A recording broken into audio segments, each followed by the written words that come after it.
Europe 1, un dimanche de cinéma. Et on passe maintenant au deuxième film dont on a décidé de parler cette semaine, qui vient de sortir, Toril. C'est un plus petit film, on en a moins parlé dans la presse. Je vais vous le résumez, vous l'aimez beaucoup en plus. Ouais, je l'aime beaucoup parce que c'est un premier film, et quand on voit de Laurent Tessier, quand on voit un premier film qui sort du 2 pièces cuisine ou du petit couple adultérin, le cinéma français, ou de la grosse comédie potage, c'est vraiment un signalé. Alors c'est l'histoire d'un agriculteur dont la récolte est très mauvaise. Enfin, il n'arrive pas à s'en sortir. Il est à 2 doigts de se suicider. Enfin, il y a un grave accident au départ, et son fils veut racheter l'entreprise familiale, veut sauver son père.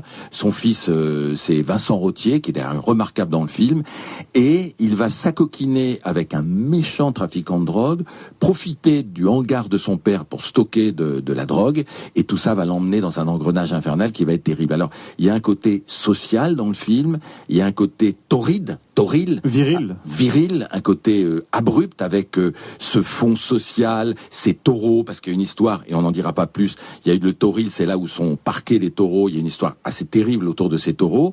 C'est extrêmement bien joué. Il faut citer Bernard Blancan qui joue le père, qui est très bon, et Sabrina Ouazani qui joue la petite amie entre guillemets. Et franchement, c'est un premier film fort pour du cinéma français. Nathalie Simon. Oui, il mélange le côté drame social, polar noir avec les codes du genre, et aussi il y a un petit côté documentariste parce qu'il s'inspire de la réalité. Il a coécrit le scénario avec, je pense, son meilleur ami. Ils vivent tous les deux dans le sud.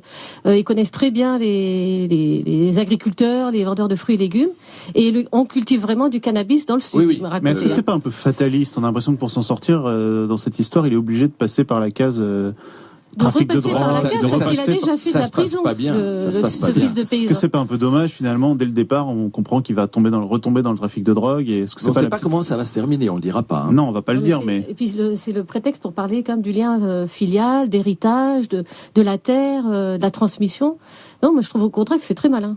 Et alors faut dire un mot de Vincent Rottier, parce que c'est quelqu'un de très discret, mais qui commence à faire personne ne le connaît en fait, son nom n'est pas connu, et qui commence à faire une carrière remarquable, et il est très intense, il dit pas grand chose, c'est un type un peu, non pas buté, mais qui renferme tout. Un peu Vincent Lindon, on sent comme ça une espèce de rage à c'est un compliment, ouais. Hein, un futur Vincent Lindon. Mais... Donc on est d'accord. Il était dans Dipan, il était dans Valentin, le film de Pascal Thomas, dans un registre inédit. Donc on recommande Toril, premier film, c'est remarquable pour un premier film de Laurent Tessier. Et une fin un peu ratée, moi je le dis.